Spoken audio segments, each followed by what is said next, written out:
Hello, my name is Erika Monterrey Vargas and I was teaching in primary school. I'm going to talk about how my teaching This is my pedagogical portfolio related to my teaching practice process 1. The teaching practice 1 took place in Institución Educativa Antonio Ricaurte. This school is located in Florencia, Caquetá, Colombia. It has an acceptable infrastructure. The school has the basic services needed to work, such as classrooms, library, computer lab, human resources, and the other necessary items for operation. The institution attends to vulnerable and special educational needs population. Also, this school has two shifts, morning and afternoon. In the morning is for secondary and in the afternoon for primary school. On the other hand, the teaching practice 1 was carried out in 2nd and 3rd grade. The students' age were between 7 and 10 years old, and the class size was between 22 and 29 students. Moreover, during the practice, Livia Diaz Castro and Luis Ángel Restrepo were the cooperative teachers. Also, it's important to highlight the role of the teacher trainer in the teaching practice process. Jaime Duque Aguilar, one of the teacher trainers in the practice 1, was immersed in the practitioner's process, giving advices and recommendations.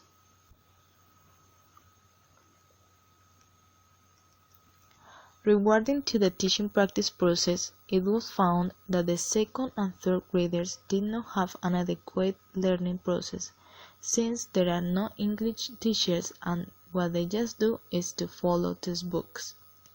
Nevertheless, when the practitioner was teaching, most of the time the students had a good attitude toward the class and almost all wanted to participate. In that way, the lessons could be developed without major difficulties. On the other hand, it was indispensable to establish class rules from the first day.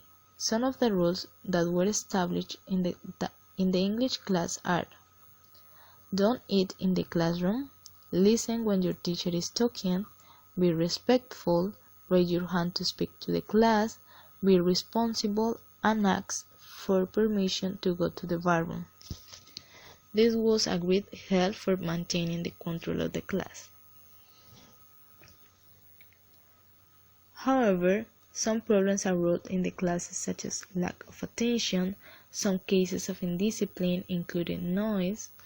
The students sometimes did not do the homework assigned, some of them did not want to work during the class, or problems related to technology.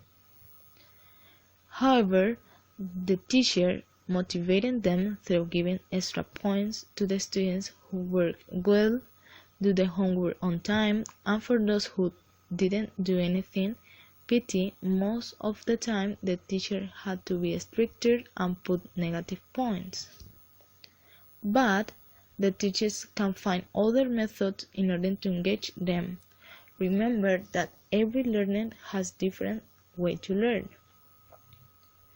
For that reason, it's so important to bear in mind that there are different learning styles, so what the teacher has to do is to identify how they learn better and try to include all the students using different methods and techniques.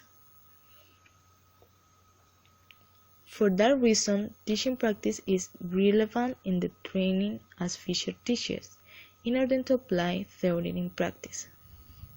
A student's teacher can experience teaching in a real classroom setting, planning and organizing lessons, controlling and managing students, among other aspects that can contribute to the enrichment of the professional field. Other relevant aspects during the teaching practice were the methods that were used. In this case, it was applying mainly TPR, Total Physical Response, TBL, task-based learning, and sometimes audiolingualism. Those methods were very useful. For example, TBL allowed the students to put into practice what they had learned previously through different assigned tasks. Other point is the activities that engage the students. For instance, the students like to learn through the art, drawing and painting, and they enjoy singing songs related to prepositions and places of the city.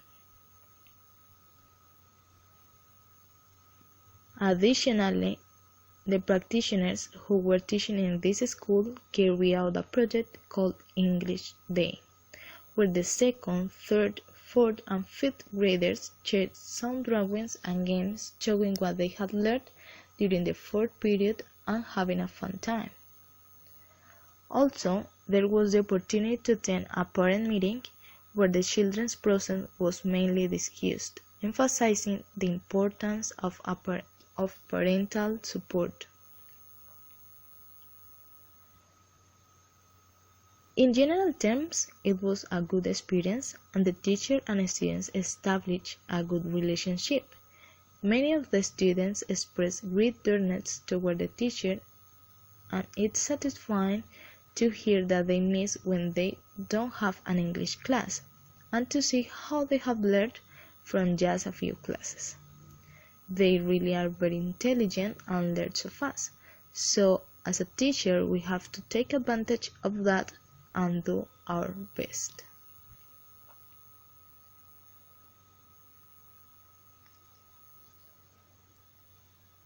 As a conclusion, the teaching practice was an amazing experience, being fundamental to enrichment the professional field.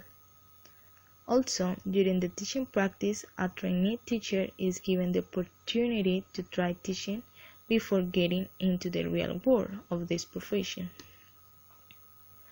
This is a preparation for the future teachers, so as students, we have to take advantage of it as much as possible.